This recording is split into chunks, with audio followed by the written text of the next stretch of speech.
I'm I'm in this. All right. So I'm the roommate. I got you. Thank you. So we started talking about elements, atoms, and compounds on last week. We established the connection between atoms and elements and how they make up what we refer to as matter. All things around us are contained, they contain atoms of elements. So let's continue this conversation today. We did talk a little bit about the structure of the atom, the subatomic particles being the protons, neutrons, and electrons, and you had a little review exercise that you completed, and hopefully you got that turned in. We established the atomic number corresponding with the number of protons in the nucleus of the atom. We established that the number of protons and the number of electrons are the same in a neutral atom. These are all points that should be in your notes. We talked about the atomic number being a mechanism for us to identify an atom of an element. All right, so if we did not know the name of this atom right here that we have the diagram for, we can count the number of protons in the nucleus to determine which element is represented here. All right, so we should be familiar with that. We talked about the atomic mass, telling us about the mass or how much matter these atoms contain. We talked about determining the atomic mass by adding the number of protons plus neutrons. All right, and so again, this is information that you worked on last week and you hopefully reviewed it over the weekend. And we left off here talking about chemical reactions. All right, we've briefly mentioned chemical reactions in the context of that our bodies are constantly undergoing various chemical reactions.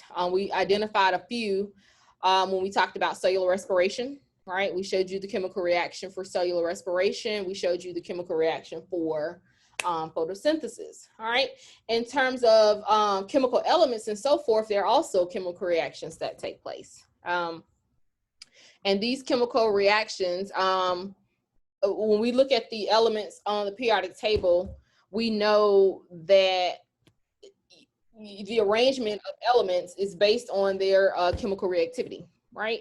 And the point that I want to make here today, and again, I know this isn't chemistry class, but again, this just helps us, form our basis for understanding how we function biologically.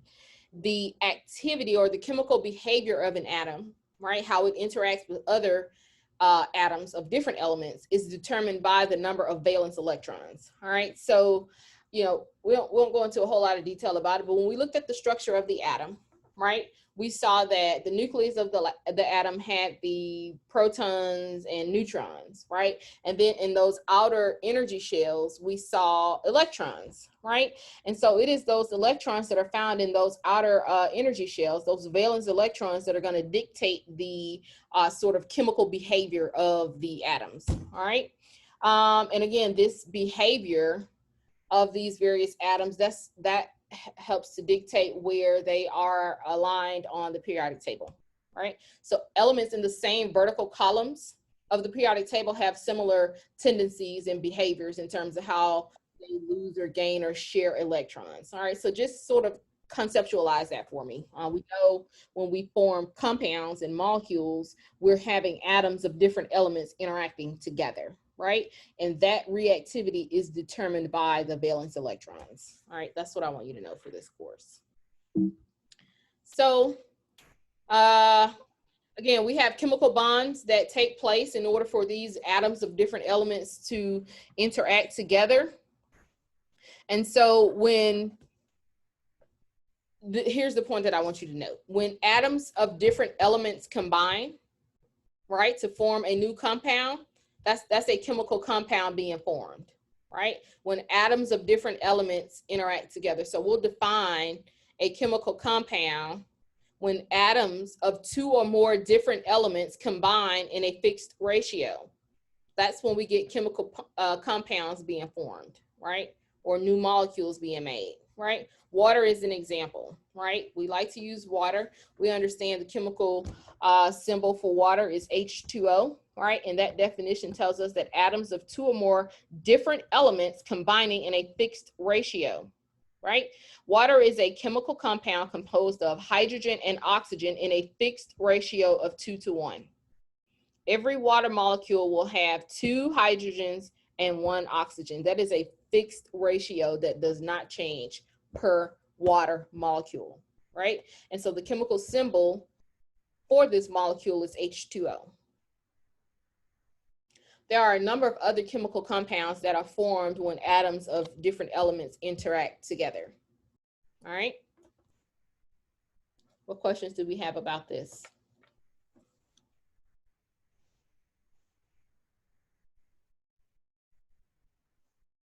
Awesome. Salt. Okay, table salt. This is a chemical compound that's formed. We have atoms of 2 different elements with very different reactivities independently. But when we combine these 2 elements together, when we combine atoms of these 2 different elements, we have a completely different substance that's being formed with a completely different reactivity. All right. So the chemical elements that make table salt are sodium and chlorine.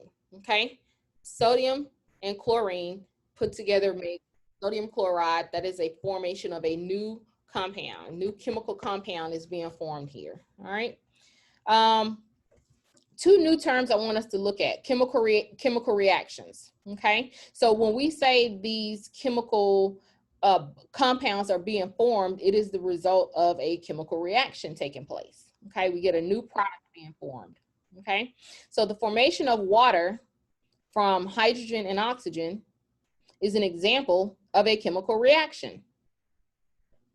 Okay, the composition of this molecule changes as these bonds are being broken or formed to convert reactants into products. All right, so we have 2 new words right here: reactants and products. Right, when we're trying to understand what's happening in a chemical reaction, we're looking for what's involved, what substances are involved. All right, and you see this arrow. Right, to the left of the arrow we have the reactants.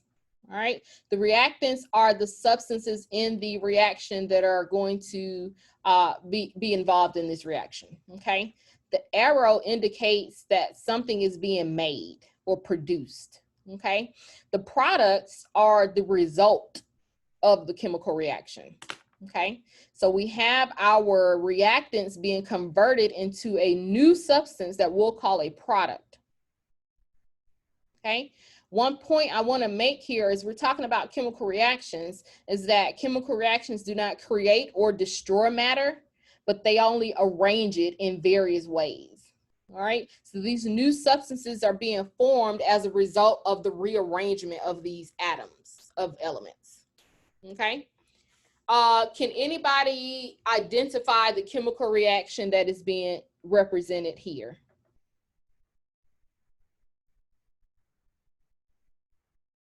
We looked at this reaction already in a previous unit. Photosynthesis.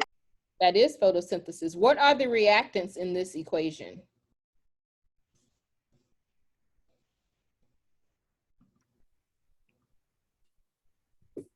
Yes. What are the reactants in photosynthesis? Anyone? We can, yes. Carbon, hydrogen, oxygen. What molecule is represented right here? Isn't that glucose? This is glucose, C6H12O6. Okay, and this is oxygen. All right. What substance is this right here? Carbon dioxide. Carbon dioxide and water. All right, so from a very basic standpoint, we have photosynthesis represented here. All right, glucose and oxygen are yielding carbon dioxide and water. All right. So chemical equations can be described and represented using, chemical reactions can be represented using chemical equations. Okay, you jotted this down already. The 2 main components in a chemical equation are the reactants, right, which are the substances that are participating in the reaction, and then products, which are substances formed by the reaction.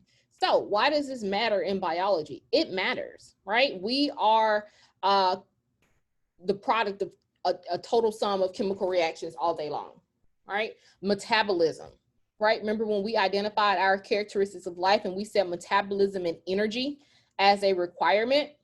The term metabolism in totality refers to all of the chemical reactions that take place in our bodies all day. That is what metabolism is, right? So these chemical reactions are important, right? We looked at the chemical reaction that allowed for us to acquire energy. What was that reaction called again? How do we get energy? Hello? How do living, like humans and animals, get energy? Food. Through what? Food. Okay, food is a start. Okay, so we eat food, and then what happens? How do we? Consumers to get our energy from the Is it food. cellular respiration? It is cellular respiration. Thank you. The process of cellular respiration is how our bodies acquire the energy that we need to fuel our day-to-day activities, right? That is a chemical reaction in which we are breaking down, right, in order to sort of harness the energy that's captured in those carbohydrate molecules, all right? So that carbon dioxide and water, glucose and carbon dioxide are our reactants here. Carbon dioxide and oxygen are our reactants here for cellular respiration, where we produce carbon dioxide and water, and energy is released, all right, in cellular respiration. And so anyway, this equation that's represented right here is photosynthesis.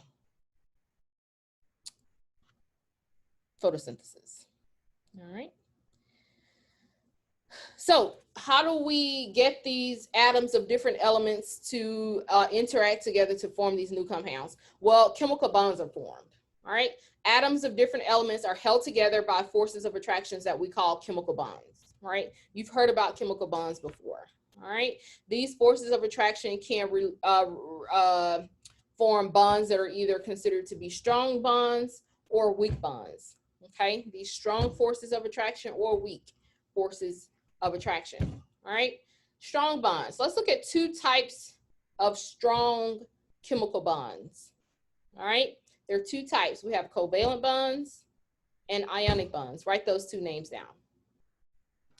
Covalent bonds and ionic bonds. These are types of strong chemical bonds that we find in atoms of different elements interacting together. Okay, let's look at what these are. Okay, covalent bonds. Covalent bonds are created through the sharing of electrons between atoms, okay, that are going to result in sort of this field valence shell. Okay, and a molecule is the result of covalent bonding, right? This molecule represented here is carbon dioxide.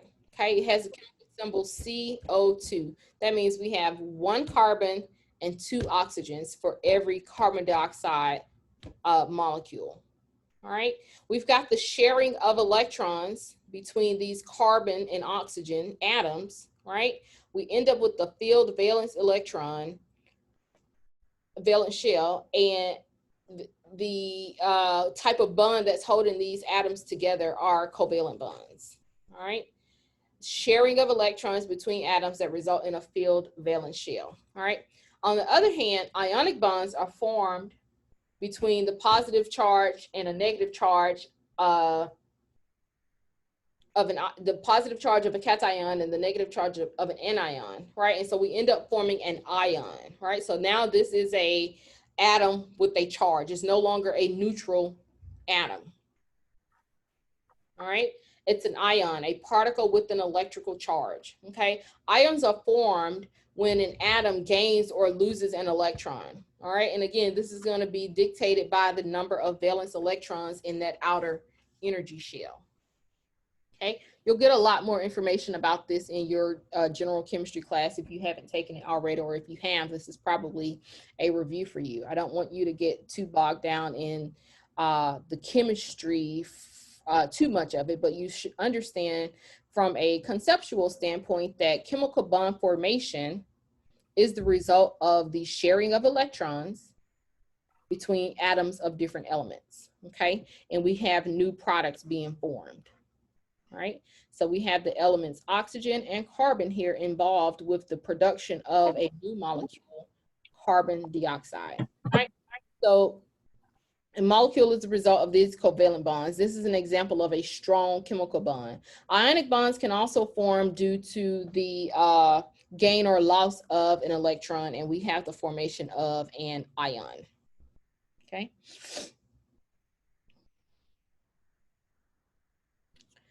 Well, damn. Excuse me? My bad. Please mute your mics for me. All right, so those are examples of strong bonds. Let's look at a weak bond here, all right? One important weak bond that we have to be familiar with are hydrogen bonds, all right? Hydrogen bonds are the hydrogen atoms of water molecule are attached to oxygen by those polar covalent bonds. But when water molecules adhere to other water molecules, we have a different type of bond or force of attraction, okay? Generally speaking, hydrogen bonds are defined as weak bonds because they're easily broken individually. However, when we have a lot of hydrogen bonds present, okay, when they are present in large numbers, these become very strong bonds, okay?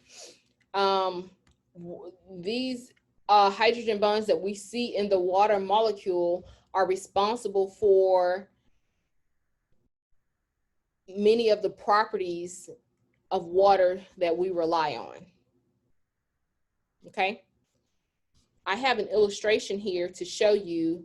We have covalent bonding, right? Which are the covalent bonds that are created between the atoms of different elements creating this water molecule. So this solid line represents a strong covalent bond, okay? That makes up the water molecule, okay? But when water molecules interact with other water molecules, we have hydrogen bonding connecting these, okay? So we have covalent bonds within and we have hydrogen bonds between, all right? Someone just joined.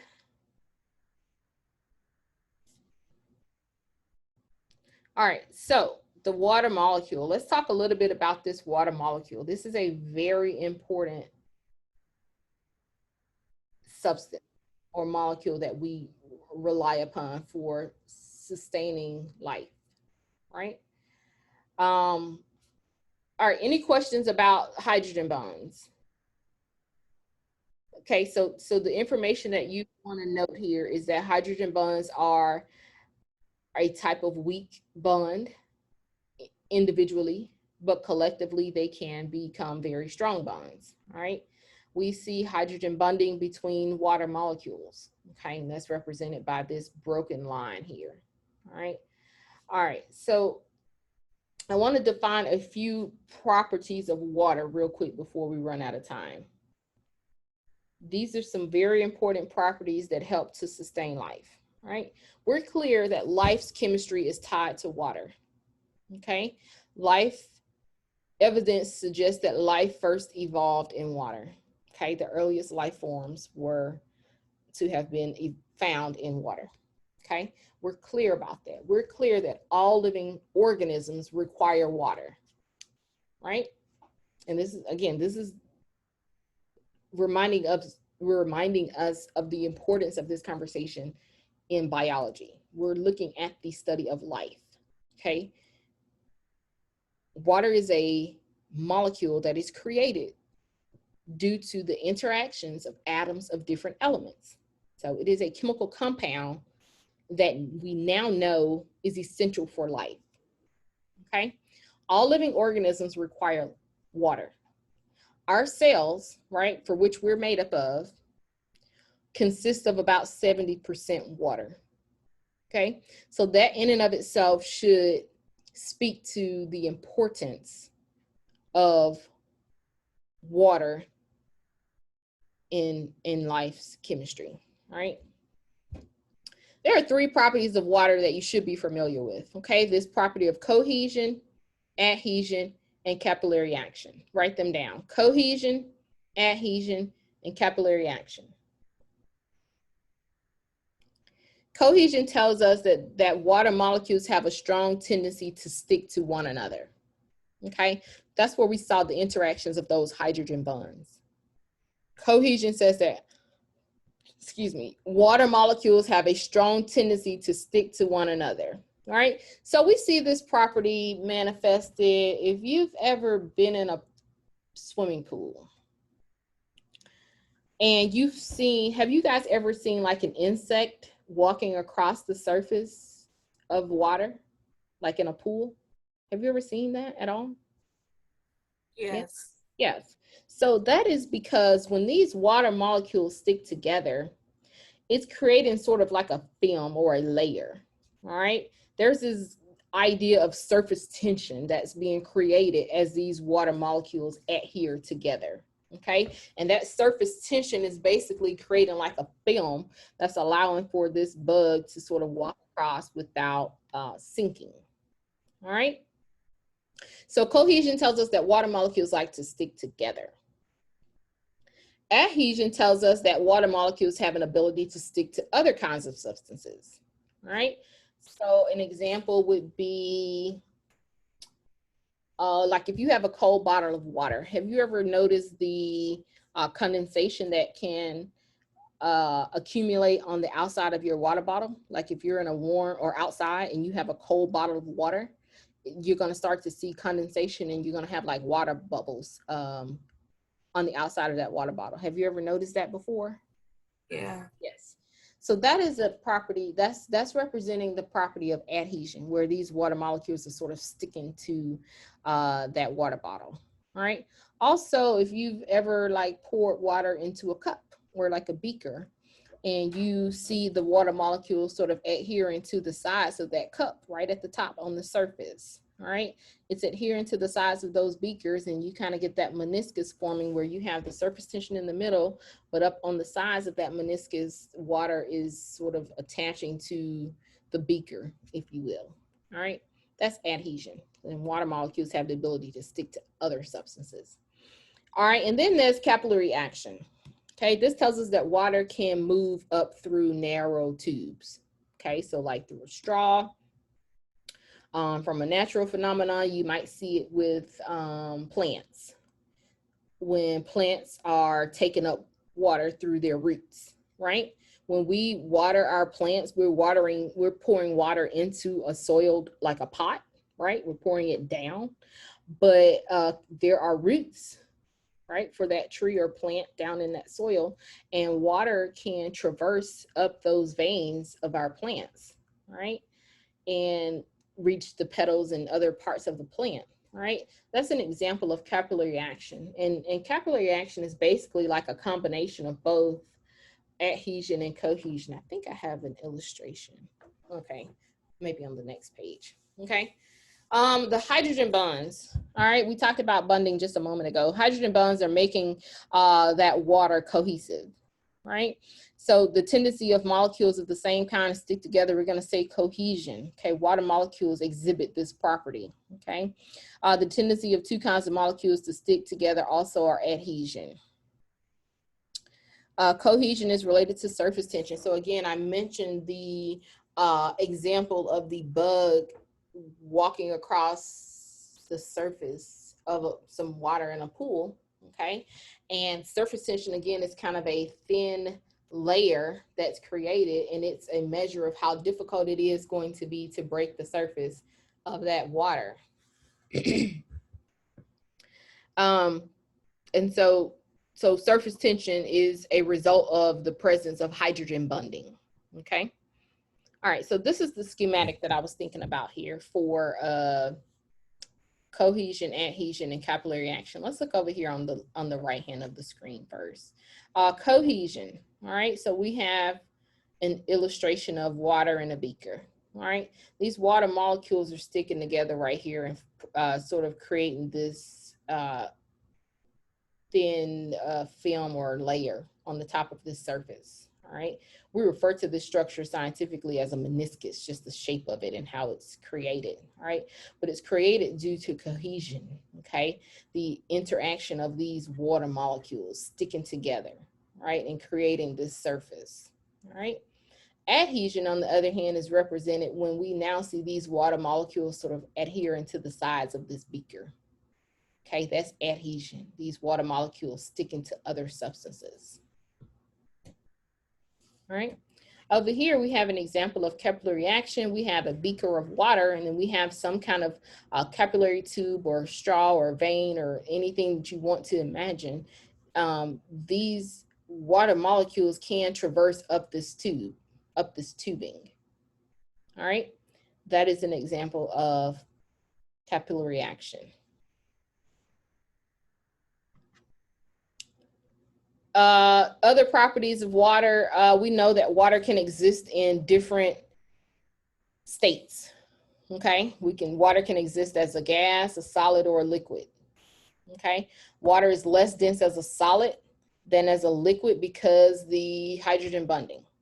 All right, we know we can see a phenomenon of water in different states with liquid water and then frozen ice. All right, this ice in water will float, right, because it is less dense than water. All right, this is a phenomenon that you should be familiar with. Okay. And so often when you're reading, you're going to see this phrase that water is the universal solvent. Okay, write this down. Water as the universal solvent because it can be used to dissolve many different substances. Again, when we think about the chemical reactions that our bodies are undergoing every day, real life reactions where we're making things, baking, cooking, you name it, we're using water kind of as a solvent. So we refer to it as the solvent of life. Okay, a solvent is a substance that can dissolve. Okay, a solution is created.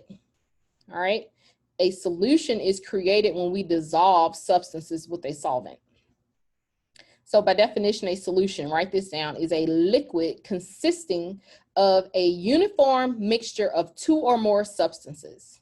All right, and this definition here, this word uniform mixture is important. All right, we definitely want a homogeneous mixture where everything has been mixed uniformly. All right, solution, a liquid consisting of a uniform mixture of two or more substances. All right, water's versatility as a solvent results from the polarity of its molecule, and it's able to dissolve solutes. All right, so we have three new terms on this slide that you should be catching. Solution, what is a solution? What is a solvent? And what is a solute? Okay, our solutes are our solid particles that dissolve when they are in water, okay, forming this aqueous solution now.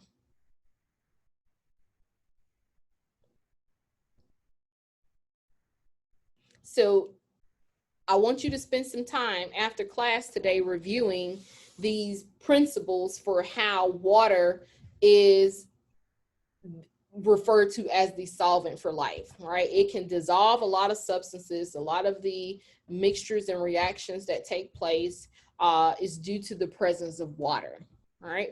We talked about some properties of water, right? Those cohesive, adhesive properties. We talked about that capillary reaction, and we talked about the presence of those hydrogen bonds in water, all right? And so lastly, let's talk about how substances interact with water. Water molecule interactions, right? Substances can interact with water in two ways, and we can refer to those interactions as being either hydrophilic or hydrophobic. Okay? Hydrophilic interactions are when substances readily interact with water. So we refer to these as hydrophilic literally means water loving. All right, so substances that interact readily with water or dissolve easily in water are said to be hydrophilic. Examples are table sugar, salt, okay? Things that when you dissolve them in water, you get a homogeneous mixture such that you can no longer see your individual solute particles. Okay, we get a completely newly formed solution here if this substance is hydrophilic. It's going to interact easily, which basically means it's going to dissolve in water, and you will no longer see the individual evidence of those particles. Okay, if you added some water, if you added some salt to a beaker of water and you mixed it up such that you have a complete dissolution of that salt, you now have a new solution being made, all right, with saline. Hydrophobic interactions, all right, these substances are essentially insoluble in water, which means that they're hydrophobic, literally means water fearing. Okay, so examples of hydrophobic or water insoluble substances are going to be our oils, fatty acids, cholesterol, basically things that are not water soluble. Right, we know that oil is not soluble in water. Right, and if we did a very quick experiment where we poured some water into a beaker and we added some oil to that beaker and we shook it up to try and make this homogeneous mixture, are we going to be successful? No or yes? No. No, it's not going to mix easily. Okay. All right. So the last point here, we got 2 minutes. The pH scale. All right. One way that we can determine the acidity of water is using a pH scale to determine how acidic or basic a solution is. All right. We use the pH scale to describe how acidic or basic a solution is. Okay, write that down. And then we use a substance known as a buffer to sort of maintain the pH of a solution or minimize the changes in the pH of a solution.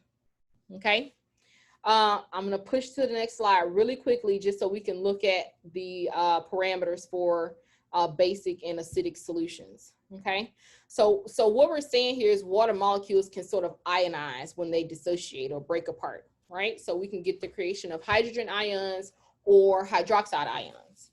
All right, if a solution has an equal concentration of hydrogen ions and hydroxide ions, we refer to that as a neutral solution. Write that down. A neutral solution has an equal concentration of both hydrogen ions and hydroxide ions. All right,